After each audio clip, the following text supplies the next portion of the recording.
Welcome to the Hockey Writers Prospect Corner, a show with our top prospects writing crew, bringing you the latest news, analysis, scouting reports, mocks, rankings, and much more.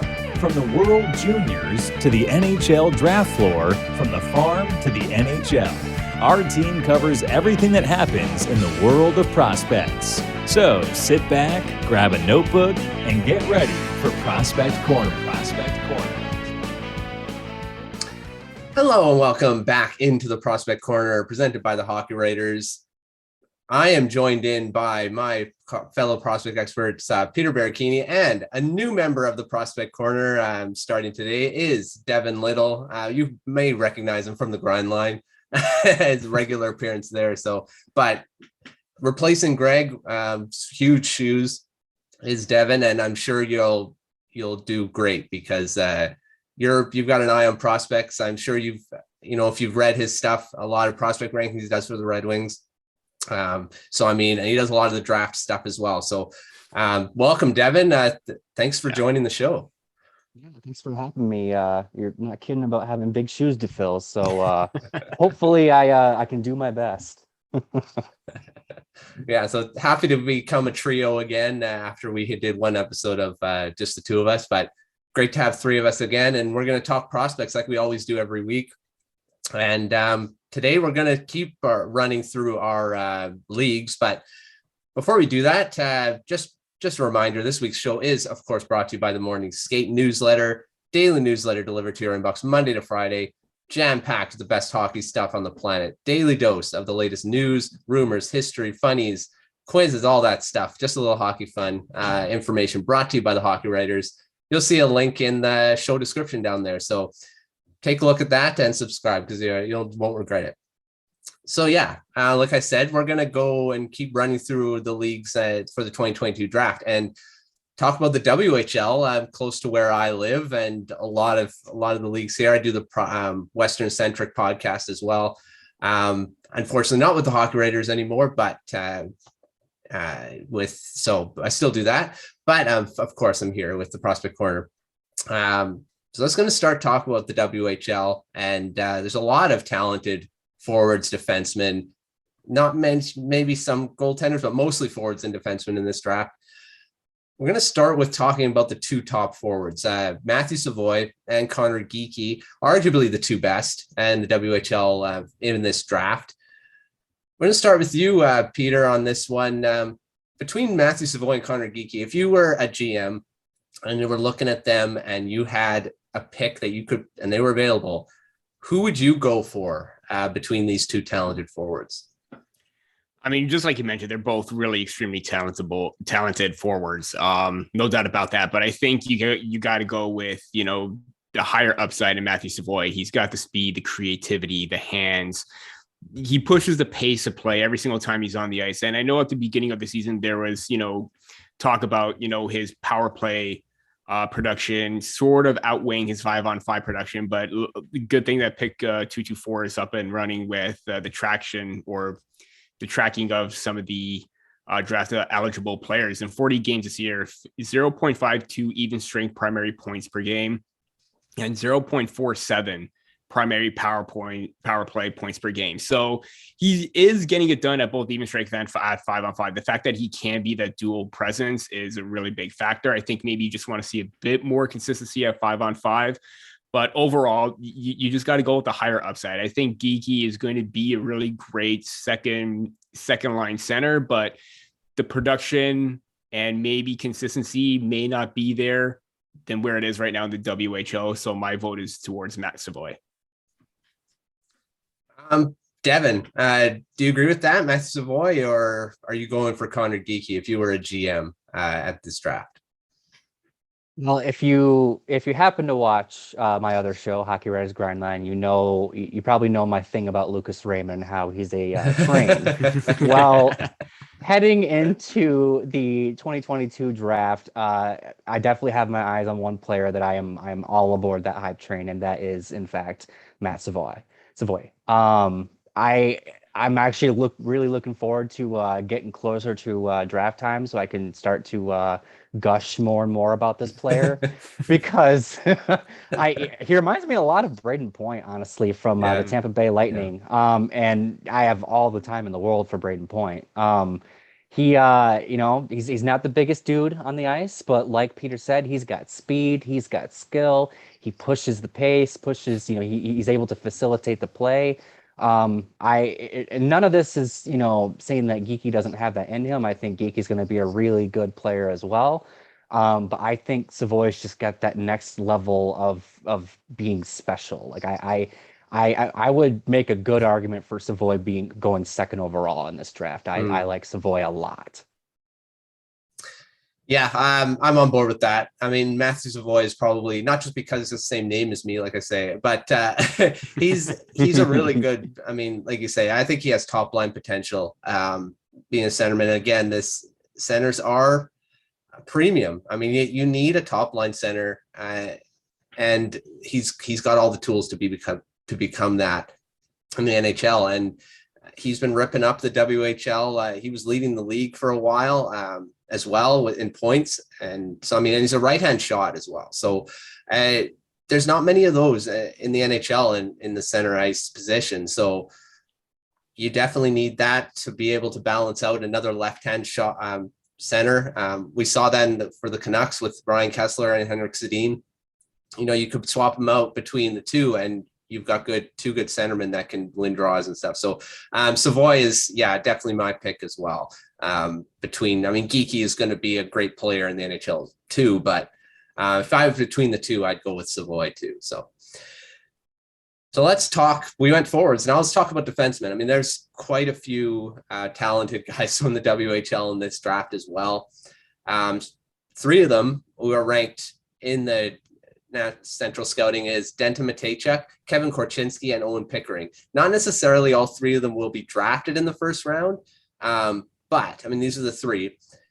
Who would you choose first out of those three? I mean, there may be an obvious choice here, but Devin, let's go with you first. Who do you think? Who would you choose out of those three?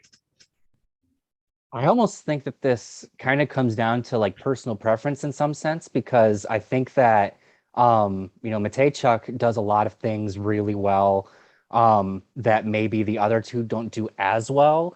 And then, same thing for the other two. They do things that Mateychuk doesn't necessarily do as well. For me personally, I'm going to go with Korchinski. And the reason why I'm going with Korchinski is because I think he has just a bit more of a well-rounded game at this point. I'm torn. I definitely see a good argument for Mateychuk in my opinion. But like I said, personal preference. I like my prospects to already have a good foundation at both sides of the ice. And I think Korchinski has that. And I think that he can really develop into a minute-munching, two-way defenseman that can, make an impact in both the offensive and defensive side of the ice. Peter, agree with that? Or are you picking one of the other three there? It's a good thing that we brought Devin on because we share the same sentiments about defensemen. On paper, you look at the WHL leaders in points among defensemen. Denton Mateychuk, 47 points, is ahead of Kevin Korchinski. And, if you're looking for that trailblazing offensive-minded defenseman, kind of like that Quinn Hughes kind of type of player, Dougie Hamilton, but a lot more speed and a lot more aggressiveness to his play with carrying the puck. Obviously, you want to go Denton Mateychuk, but, some have Mateychuk ahead of Korchinski. I think Kevin Korchinski might be the better of the two well-rounded players. He's great with his puck movement and distribution. He can walk the line very well. He can make really great cross-seam passes, breakout passes to try and move the play, especially in transition. And again, they all have their own aspects to their game. And I think Owen Pickering is up there as well, a little bit raw, but still a lot of potential in that regard. But to me, I've always been a fan of those kind of two-way mobile defensemen. Kevin Korchinski fits that bill, what I want to look for as, a dominant possible top four, maybe top two defense pairing, especially if you're looking for a left-handed shot. I know the right-handed D-man are always the main attraction, but hey, still got to go with the best potential. And I think Korchinski does have that. Yeah, I mean, Korchinski's rated all over the place. It seems like a lot of the rankings have him maybe later first round, mid a lot. I mean, Mateychuk is rated higher. For me, I mean, it's tough. I mean, like Devin said, it is a personal preference between these three. I mean, you're going to get good defensemen in any of these guys, but I mean, I gravitate towards Mateychuk because I love that offensive game he has.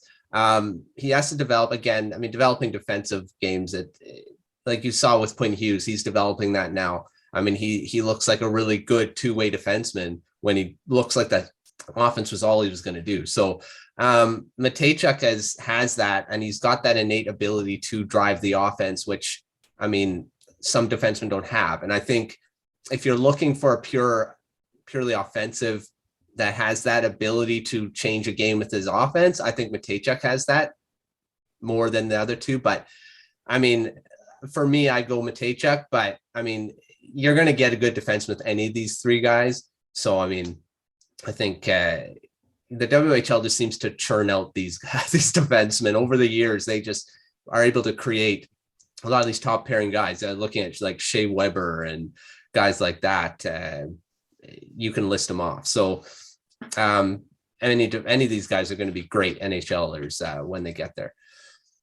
So yeah, that's the defenseman. Let's talk about a few other guys that are in the first round. Peter, we'll go to you first on this. Who else do you have an eye on in the first round in this draft? There's a few WHL guys that are there. Who do you got? He doesn't necessarily fall into that category of a first rounder, but I think he's definitely making a strong push, and he's shot up my radar and my rankings, especially the next time around. And it's going to be Jaeger Furcus.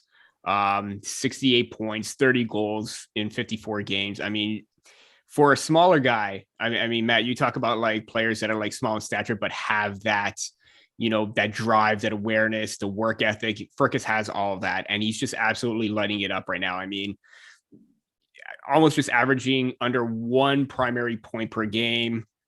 Just absolutely looks really great out there. And in total of his total 57 points, 44 primary. So this guy has no problem in leading the offensive charge, leading the rush, and being a factor offensively. And, I have him just outside of the first, but it wouldn't surprise me if a team does spot more potential, or like they're just really impressed with him and they say, hey, you know what, this guy's a first round talent. We're going to take him, especially if it's at that 31, 32 spot. Yeah, Jaeger Furcus is an interesting prospect to watch. Devin, who do you got that you're looking at in the first round? Maybe not right now, but maybe we'll push there if they're not in the first round right now. Well, I hear that you like Matthews, Matt. So I figured my first show, I'd suck up a little bit to the host.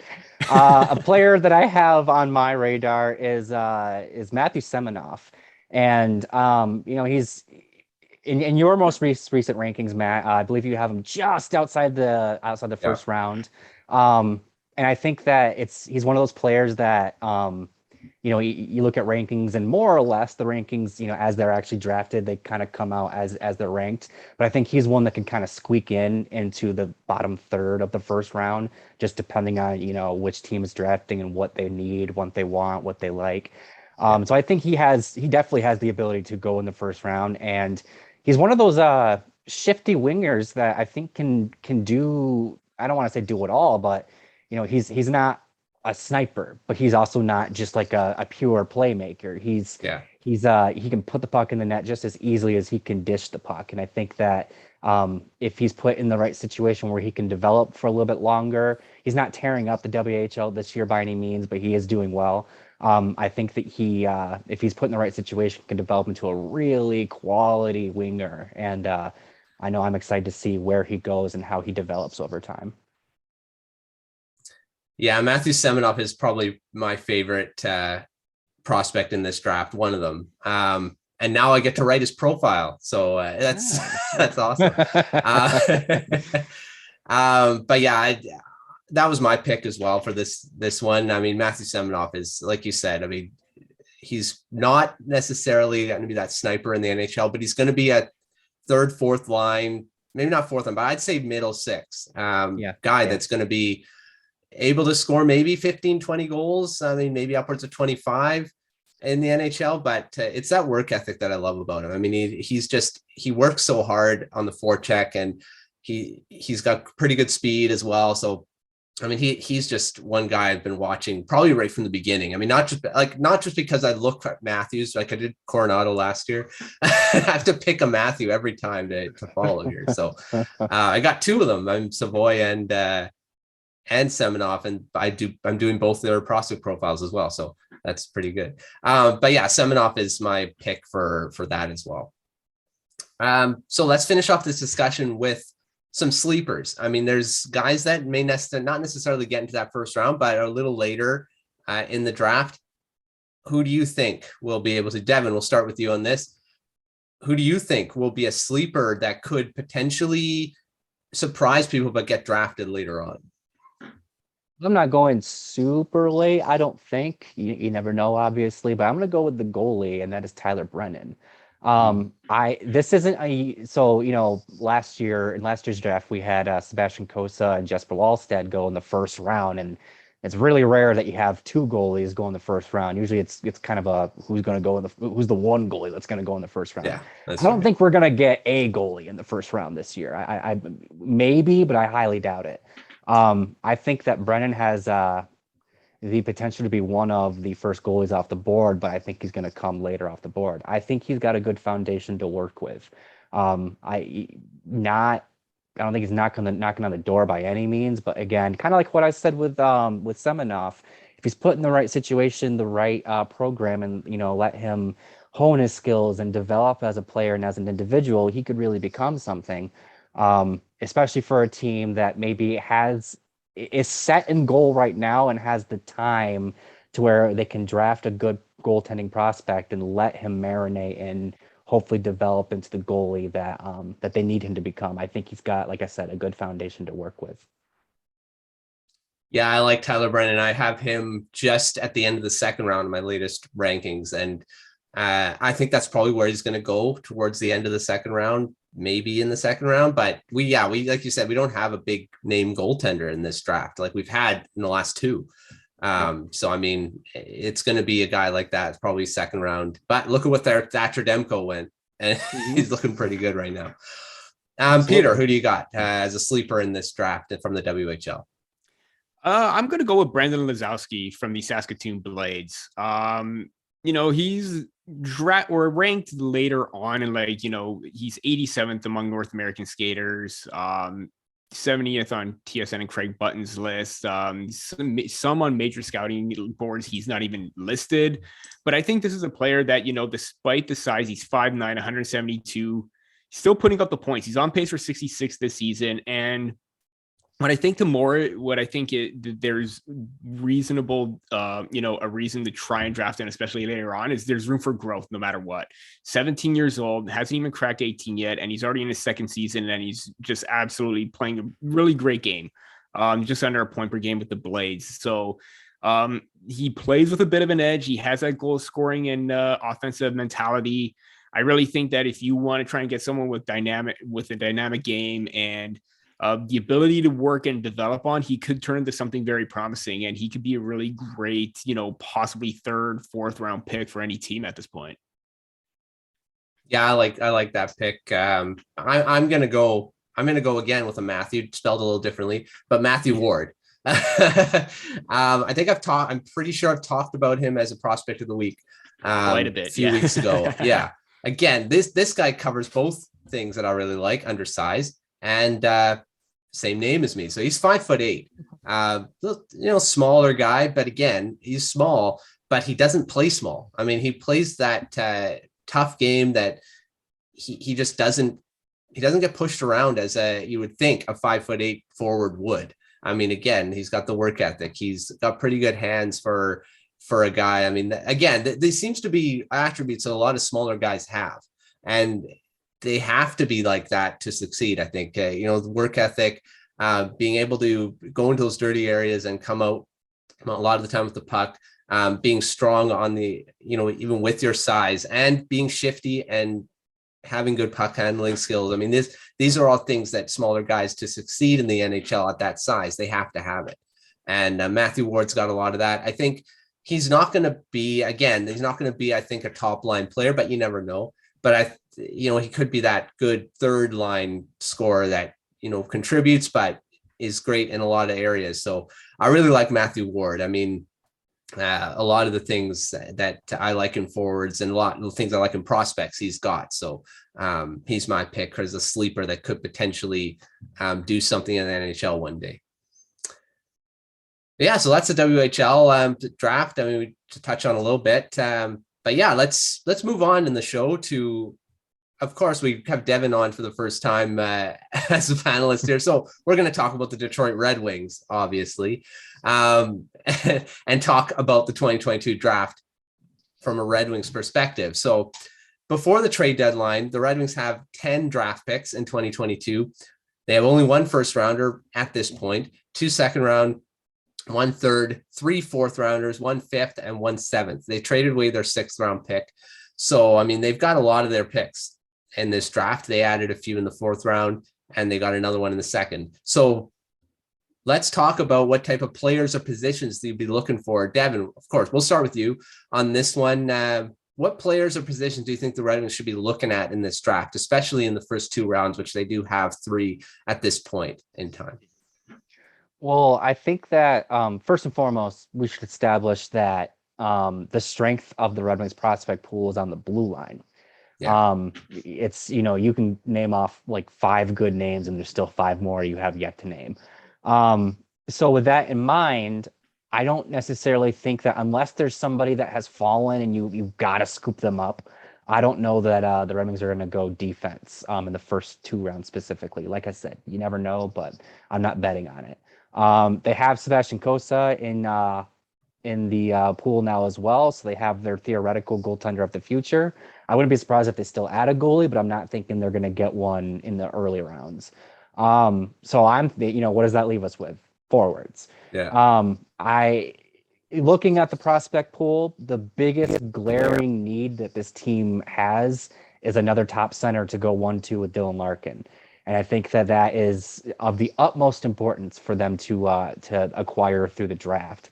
You'd almost like to see them start falling in the standings a bit so they can actually, get in the top 10 and really start to eye one of those top guys. But yeah, we're not there at that point right now. But yeah, and even like when you look at their winger depth, they've got some really good winger prospects, but some that, none of them really project to be top line guys.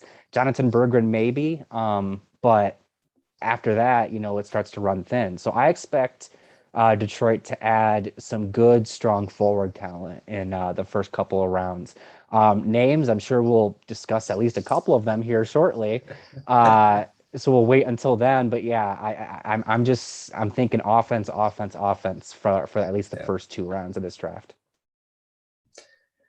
Yeah. Peter, do you agree with that? The Red Wings should be looking at forwards in this first 2 rounds, or maybe add to their goaltending defense pool there?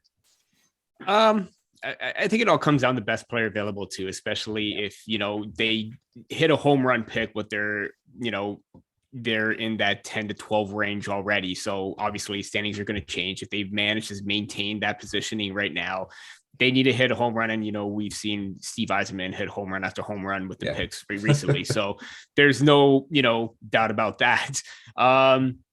Yeah, I think the center position is mainly more important because they do have depth on the wing and really strong talents on both the left and right side. But then again, if you're looking at a centerman, it's really, really bare considering that, the top 2 are going to be Shane Wright and Logan Cooley. Then after that, it's going to be Matt Savoie, then Conor Geekie. I think maybe all 4 have a chance to still be in that top 10 range. So you got to look at another angle. Do you try and, make a reach for Rutger McGorty outside of the top 10, who can be a 15 to 20 type of player? I mean, Jonatan Lekkerimaki, I know we're going to get to him shortly, but I've seen him as a center and right wing, but probably will be utilized more as a right wing. So you have potential options, but if anything else fails, you can Steve Yzerman has the option to trade down in the draft. Yep. We've seen that time and time again. I think that's what he did to get Sebastian Cossa as well. No. Otherwise, if he wants to keep that pick, great. If he wants to go for his home run pick, kind of like what he did with Moritz Seider, hey, we don't know what's going to happen at this point because everything's worked out draft wise for Steve Yzerman. Yeah, he's gotten pretty lucky with a lot of the not lucky, but I mean, I'm obviously he's doing his homework, but to pick these guys and where they are, and it was awesome. It's been awesome for him and for the Red Wings. I agree. I think the Red Wings should go with forwards in this first 2 rounds. I mean, their strength is defense. But best player available as well. If there's a defenseman that comes up and you're like, well, this guy's better than everyone else, of course, this is probably they'll pick him as too. So, we'll see what happens. But I think a forward is probably the better choice to add to this team, even though they do have Lucas Raymond as right now, but they do need, and Jonatan Berggren, who we'll talk about later as too. I think it's forwards all the way.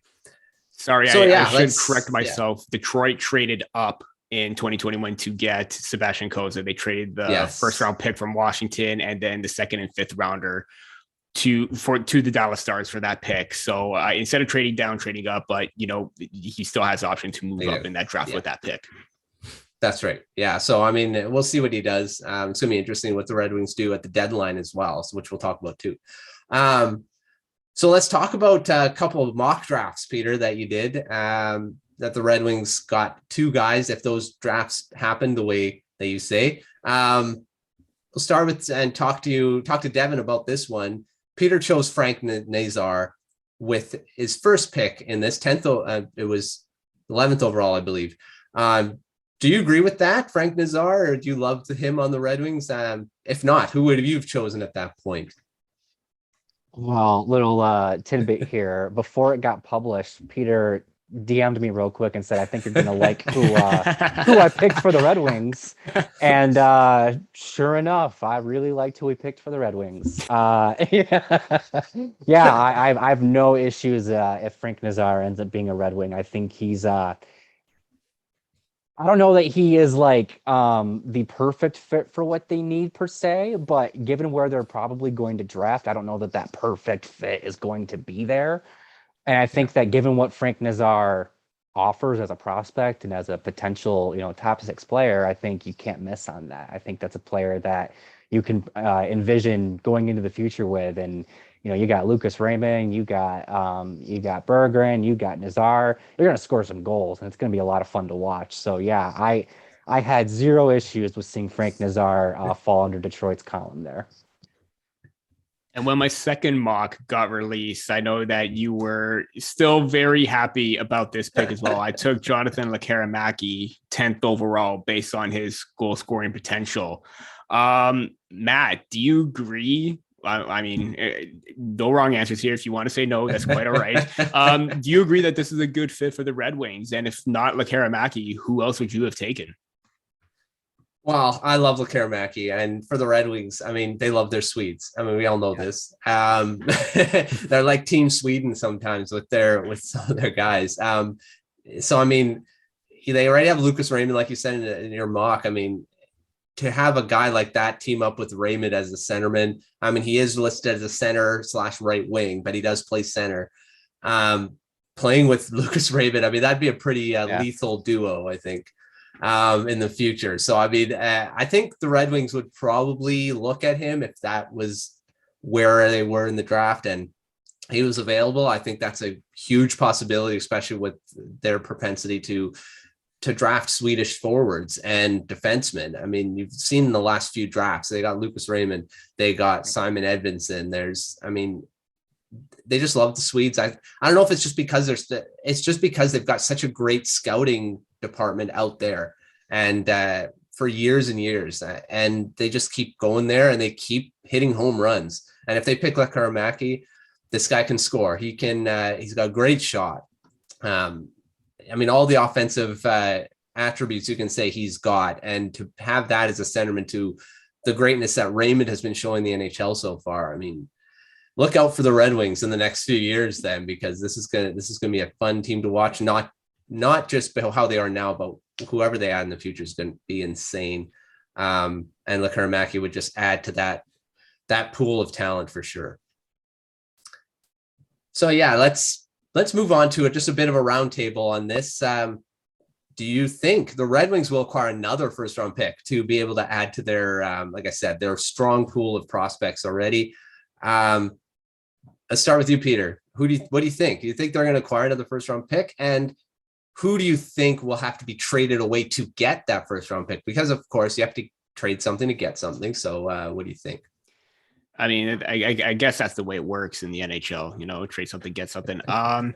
They do have a number of UFAs that they can try to look to move. I think right now with the names that they have, maybe you could try and get something with Nick Leddy. I don't think it's going to be definitely a first, but you can get a decent return, maybe a really good mid-round prospect and maybe a mid-round pick in a sense. Troy Stecher is probably a name that may fetch a better return considering that he's 27, still younger on a cheap contract. You could try and get another first round pick possibly in that regard.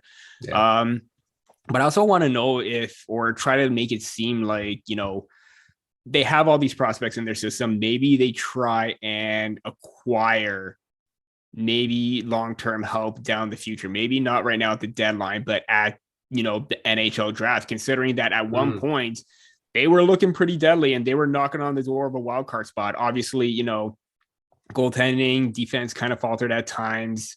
I guess they were dealing with some injuries as well, but you know what? They have shown that they can, keep up with the best and the best right now. So I think this may be a time to not necessarily trade and get more picks and assets, but maybe try to use that to your advantage and maybe trade one name away and try and get something decent in return and maybe acquire a top 6 center that they could possibly use if they don't get it at the draft. So, that's just where I'm at right now with the Red Wings. I think maybe it could go either way, but it's definitely going to be fun to see how they approach this. Yeah, that's for sure. Devin, what do you think? I mean, you're the expert on all things Red Wings here. So what do you think? Do you think they're going to be able to acquire another first round pick? I mean, there are other prospects like you've got a guy that's the last name starts with a Z. That's been around. What do you think? I wonder who you're talking about. But no, I love the way you think, Peter, because I do think, we talk about how loaded they are on defense when it comes to the prospect pool. There's not enough room for all of them to play with the Red Wings at some point.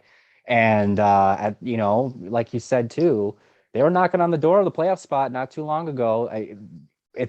They're going to turn the corner eventually, and it's going to go from acquiring picks and prospects to trading them for big pieces. I know I personally am of the belief that the Red Wings could be kind of a dark horse for Jacob Pickering because they could definitely put a good offer on the table. But that's not what this question is about. This question is about whether or not they can acquire another first-round pick, and I do think it is within their capabilities to do so. They would have to give up a nice piece. You can't trade Sam Gagner for a first-round pick, unfortunately. But like you kind of alluded to, Matt, Philip Zadina's his name's been out there, and I think that if you're trading somebody like that who's still 22 years old. I'm not trading him for pennies on the dollar, so you got to get something nice back for him if you are going to trade him. And in fact, that's one of the biggest reasons why I'm not of the opinion that they should trade him, because I don't know if they're going to get what he's ultimately worth. But another name that I kind of look at, and I've heard whispers that he might actually be sought after, and that's Tyler Bertuzzi. And I think that if Tyler Bertuzzi does get traded, you've got to expect at least a first-round pick or a top-tier prospect coming back. Because if you're not getting those pieces, I don't know if it's worth trading him at this point. So to kind of summarize, I think the rentals aren't necessarily going to be worth a first-round pick. Crazier things have happened. But they do have some interesting pieces like Zadina or Bertuzzi that could fetch something really nice, like a first-round pick or a top-tier prospect. Yeah, I think Zadina is probably the biggest one. Leddy, I think could fetch a first rounder. I mean, from a team that needs some guys. I mean, this happens at the deadline. First round picks become high. They just get traded. I mean, that's just how it is. I mean, this draft may be the biggest one. Next one, maybe not so much. That first round pick is gonna be premium. I don't think that you're gonna need to give something really substantial to get rid of to pry these out of the the fingers of these GMs next year, I think. But yeah, it's going to be interesting to see what the Red Wings do. I think Leddy's probably good as gone. I mean, this guy is, I mean, they traded for him not that long ago, but I think to get something for a veteran defenseman like that, for a playoff run for a lot of teams, that they'll give up a first round pick for a guy like that. So we'll see what happens. But I think they're going to be able to get a first round pick somehow. I mean, either trading Zadina, which seems to be that fire just doesn't seem to be getting extinguished very quickly. I mean, when there's smoke, there's fire. I mean, and that name's been around a lot. Not just because Grindline has kept talking about it. It's substantiated from somewhere. I mean, it's coming from somewhere. But yeah, it's going to be fun to see what happens. So before we move on to our second half of the show, let's reset it a bit. Make sure you're signed up for the Morning Skate newsletter at morningskate.io. This great newsletter that Hockey Writers puts out. Great team of writers that does that. That's not available on the website. Lots of great articles, little fun facts, trivia, a whole bunch of stuff in that newsletter. It's a great way to start your day. I mean, I read it every morning and it's fun. So make sure you're signed up, morningskate.io, and yeah, check it out.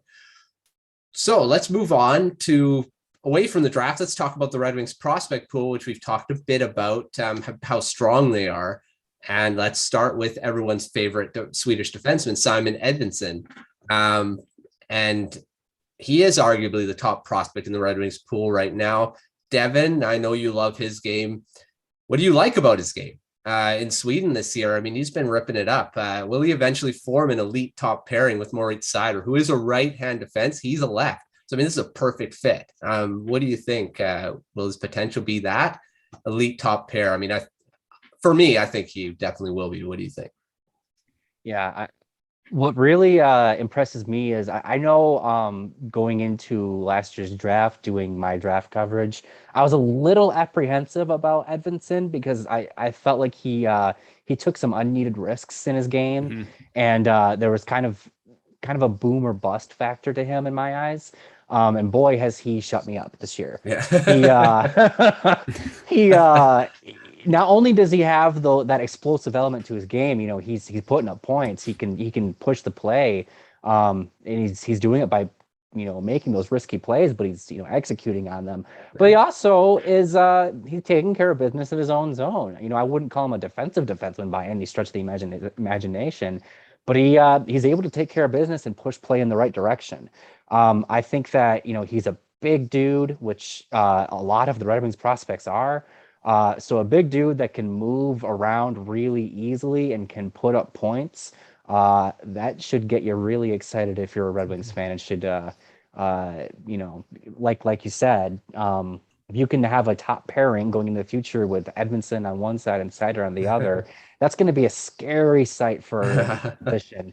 And if they aren't playing together, they'll have one line that has Seider on it and the other line that has Edvinsson on it, and that's some good defensive depth. So, yeah, I can't say enough about this kid. I've never been more impressed by how quickly a prospect has made me look stupid for doubting him. That's I liked Edvinsson for the Canucks at one point. I mean, this guy, I loved him for a while as well. So yeah, Edvinsson, you can't say enough about that guy as too. So let's talk about goaltending. You mentioned Sebastian Cossa, Devin, a little bit ago, just in passing a bit, but Peter, let's go to you on this. I mean, he was drafted higher than a lot of people thought. This year, not really blowing up anything. He's being kind of mediocre. Should we start worrying about him as a high-end prospect going in now? I mean, it's draft plus 1 year. He's got numbers that are not necessarily ridiculous. I mean, 2.33 goals against average, 915 save percentage, I believe. I mean, these are pedestrian numbers compared to what he did in his draft year. Should we be worried about him, or is it just just because goaltending? I mean, goaltenders take a while to develop. Considering the team that he's on and the moves that they made to try and, you know, make a massive push in the playoffs. I mean, they brought in Caden Gooley. You would think that and even Luke Prokop, you would think that maybe with that defense in front of him, maybe you would probably get a little bit more help from your goaltender at times. But even just looking at his numbers to start the season, for the first 7 straight games, he had a goals against average of 920 or better.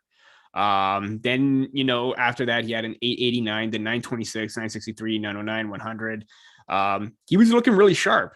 And lately, it just seems like, kind of like the Toronto Maple Leaf syndrome, where the goaltending was hot at the beginning of the season, and now it's not. To bring in the Maple Leafs, but looking at the games lately, from February 4th, 0.667, 850, he got a shutout, 100 save percentage, against Red Deer, then 941, then 880, 875, 800. So you are starting to see a bit of a lull right now, but I wouldn't put it past them just yet to say, hey, this is not, going the way we expected. We shouldn't start to worry about Cossa just yet, because he does have the size, he has mobility, he does have the ability to track those pucks and don't give up as much rebounds as other goalies may have in the past. I also think that maybe the World Juniors maybe shot his confidence just a bit, considering that Dylan Garand became the starter, and many had thought that Sebastian Cossa would, because based on the season last year and his early start this season, we all thought the same thing. I know Stephen Ellis says, it was going to be Cossa, and then we all get the shock that it was going to be Dylan Garand. So I wouldn't necessarily start to worry if, next year or the year after, you still see a bit of a decline, because the numbers aren't great, but they're still pretty decent. Then maybe it's time to, try to say, hey, we really got to put in the work and effort for you to get up to what we expect of you. I was just about to get to this question now, Matt. We all know that Devin and the Grind Line are big fans of Jonatan Berggren. I want to join. I want to join that hype train as well. Based on where he's at right now and just the dominance that he's having in the AHL, what do you think his potential is going to be? Well, I talked about a guy like Lekkerimaki joining Lucas Raymond. Jonatan Berggren could be. I mean, he's not a centerman, but he could definitely join Lucas Raymond on a lethal top line. I mean, Berggren, he's been doing so good in Grand Rapids. And like you said, he's dominated the AHL. He dominated the Swedish league before that. Everyone wanted him to come over to North America and see what he could do. And he's doing exactly what everyone thought he was going to do. I mentioned earlier on the Grind Line when I was on the show that I didn't have him in the top 100 prospects last year when I was heading the coverage, and I got a lot of flack for it in the comments. And he is there now. I mean, Peter put him there, and we put him there as a group, so he's there. But he definitely deserved to be there when I was doing it, and it was a huge oversight on my part.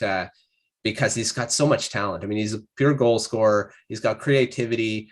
I mean, he's quick. I mean, all this, he's just really good. I mean, and as a prospect for a team that has Lucas Raymond already and him coming up, I mean, we'd love to see him in the NHL this year, I'm sure, Devin, to see what he can do. I'm not sure they will bring him up depending on where they are in the standings. I think they maybe if they're out of it, and see what type of game he's got in the NHL, because I think he's got that ability to be a game breaker when he gets here. So, and again, another exciting prospect the Red Wings have. So I would love to have Greg here, because he would just be pulling his hair out, talking about the Red Wings prospects all day. So, but yeah, Berggren's the real deal, I think, and we'll see it pretty soon in the NHL. I'm pretty sure. So yeah, that's a good segue to the next question, which Devin, you may have him on this. Which prospect are you most excited to come up to the Red Wings at one point? Is it Berggren, or do you have someone else in mind?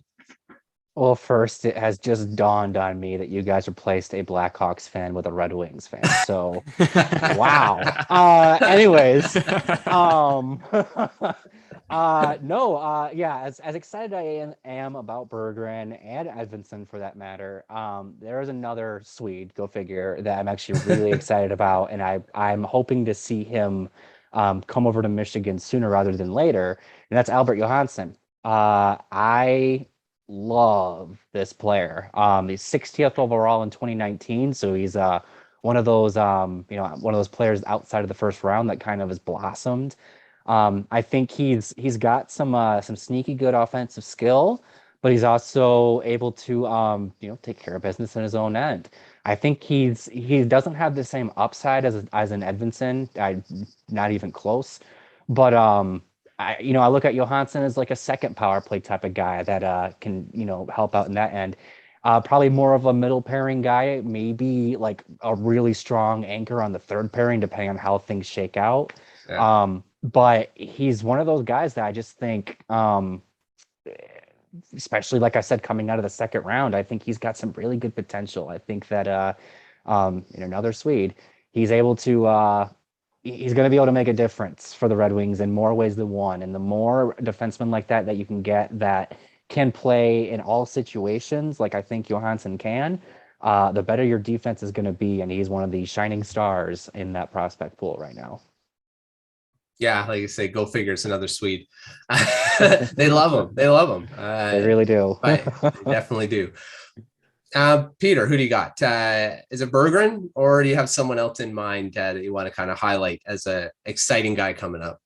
I was going to follow the same sentiments as Devin, because when I was also doing the farm ranking system, I got a lot of flack from the comment section saying that Albert Johansson wasn't in there, but it's hard to not have, other players in the system that are, Berggren, Sabrango, Vero, Edvinsson, Cossa. So the fact that Johansson may have just missed out on that, and even the top 100 prospects, he's definitely caught my eye. And like you said, Devin, they got an ample talent on the back end. Sorry.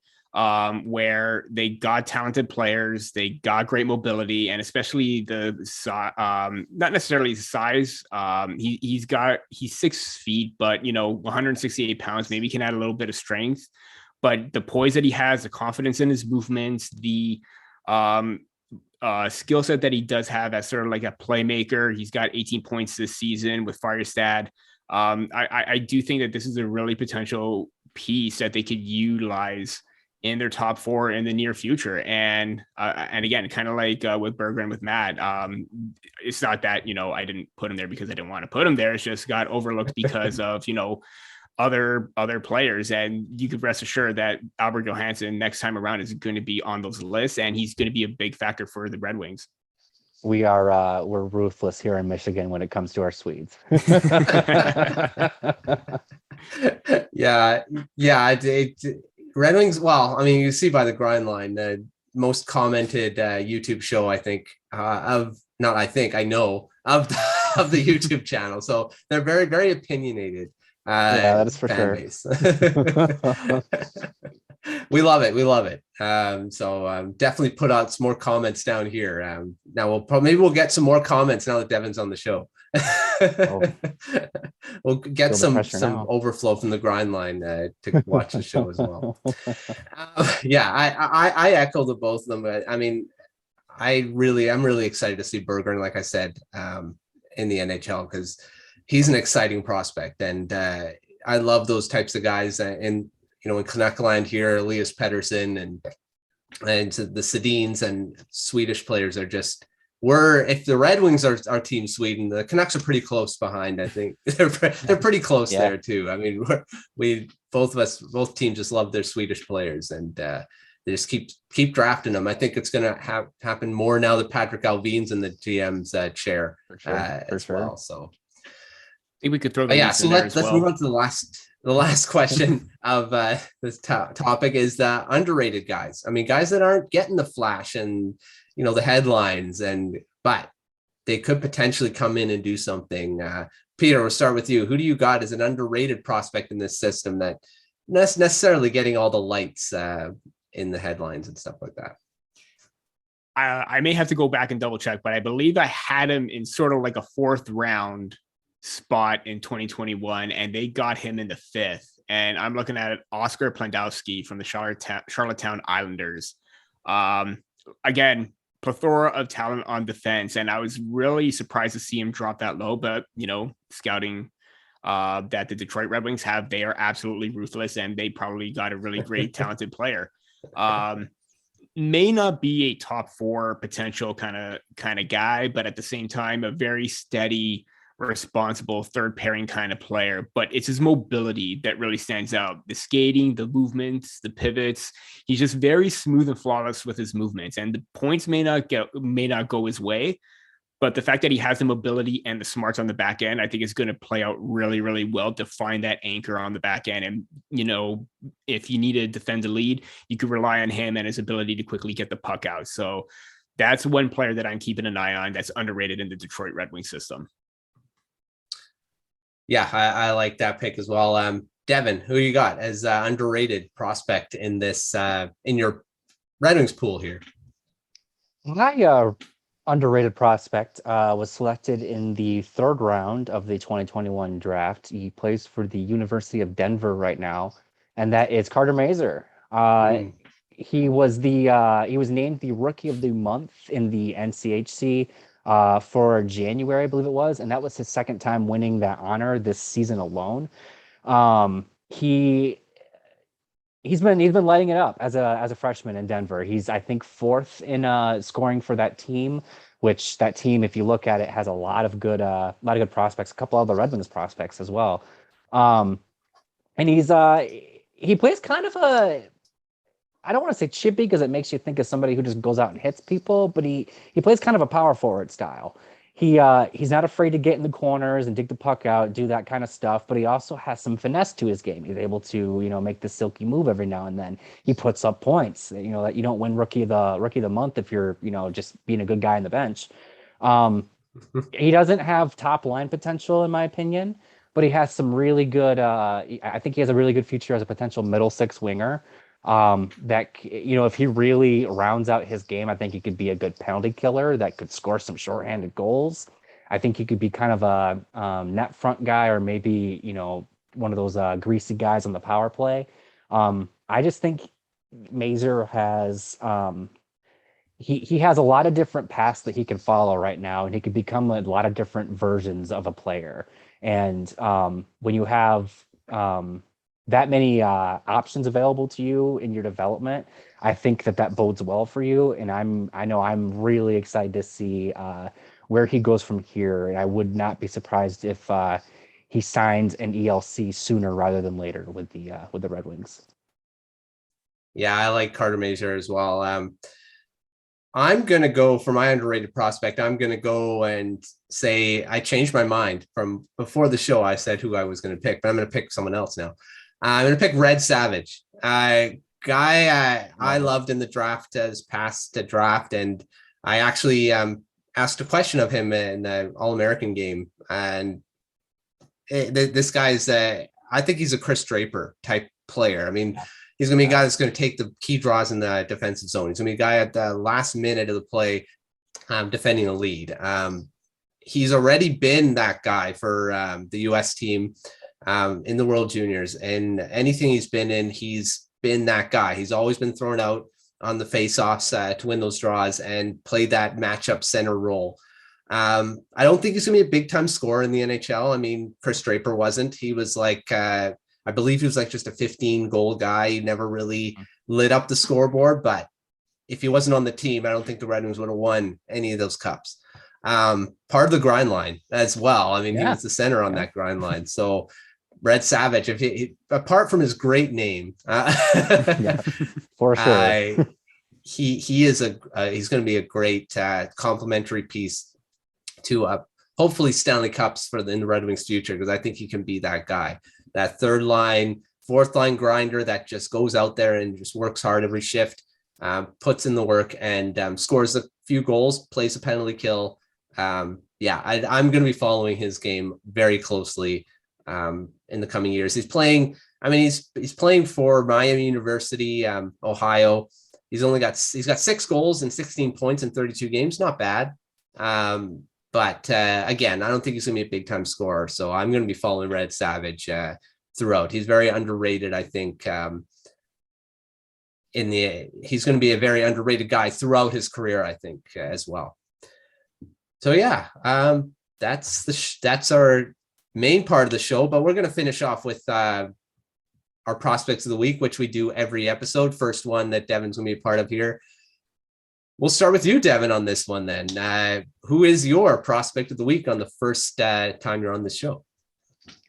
Well, I figured I'd stick with a theme. We're talking about the WHL. We're talking about the Red Wings. So let's find a Red Wings prospect who plays in the WHL. And the player I landed on was Cross Hannes. He was picked in the second round of the 2020 draft from Texas, which kind of blew me away at the time. But he had kind of a down year last year. And I think a lot of it had to do with just how kind of funky everything was with COVID restrictions and all that good stuff. But then this year with the Portland Winterhawks, he did the Zegras, he did the flip over the net.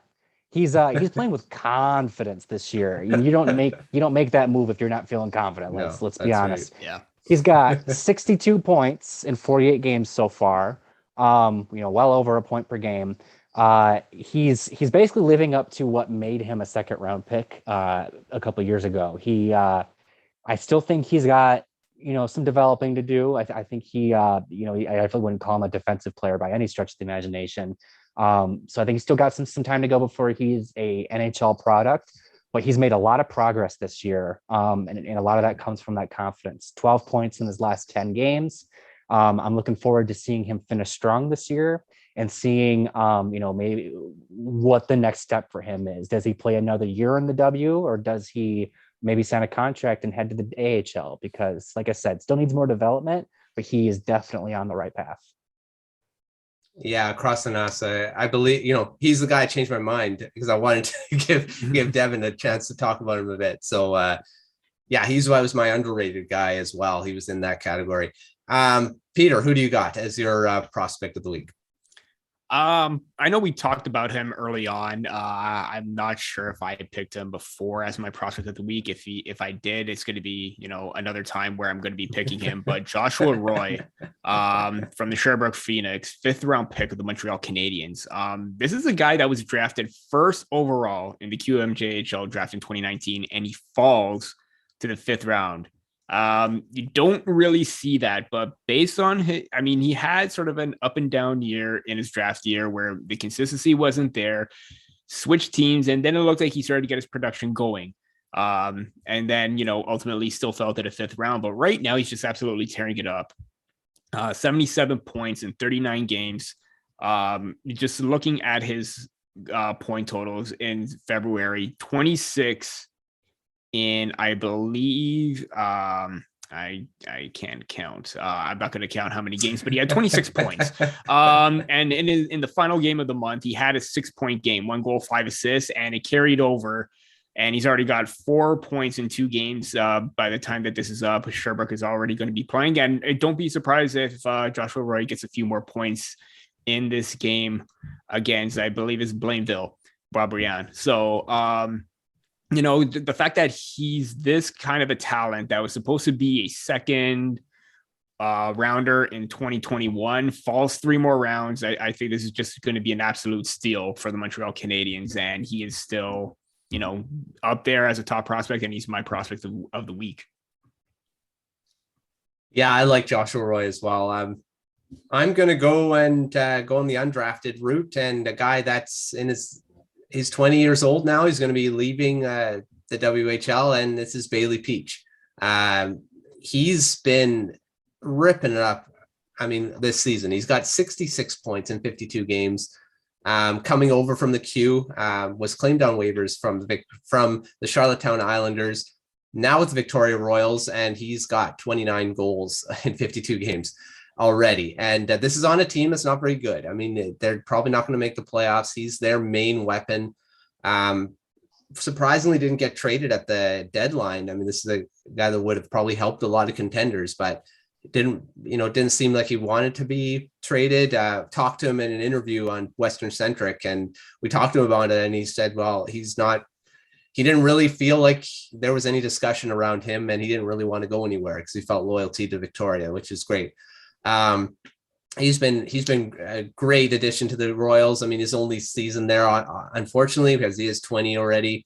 He's going to be maybe moving to the U Sports route.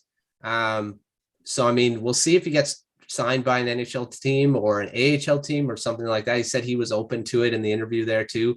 So, I mean, we'll see what happens with him, but he's got a lot of skill. I mean, to score 29 goals in the WHL, which is a very physical league, very defensive league, coming from the Q, which is a very offensive league. And he's just scoring like, and he had 3 points last night. So, I mean, he just keeps putting up the points, and he's their main guy there. So, my prospect league, Bailey Peach, again, great name too. Sure. So hopefully, I said to him, I said, hopefully the Canucks come calling, and he just laughed. So we'll see what happens.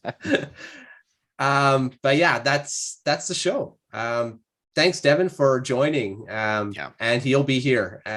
He's filled the seat that Greg left, and we're going to be a trio from here on out, hopefully for the long term, because we got a lot of stuff to talk about. Draft is coming. Yes. Guys. Profiles are going to be coming out this coming week, Peter, right? Starting probably around the 8th-ish. 8th, 9th, 10th, one of those 3 days. Probably going to be earlier than expected, though. So don't worry. Don't worry. You'll see the first one coming. So keep your eyes peeled on the hockeywriters.com, because you're going to see the first 2022 prospect profile thrown up on the website. I don't know how many will come out on the first few days, but just keep an eye out. You're going to get at least one. That's Prospect Corner for this week. Make sure you're checking out that Morningscape newsletter at morningscape.io. Again, like I said, a lot of great content. If I didn't convince you on the first two, I don't know what else to do. So make sure you're signed up to that Morningscape newsletter, because lots of great content there. Hockeywriters.com, prospect profiles, trade deadline pieces. We got whole bunch of content coming out every single day, YouTube shows as well. So make sure you're checking out all that, and follow the Hockey Writers on Twitter and Facebook as well. For Peter, Devin, this is Matthew, and we'll see you next time on the Prospect Corner.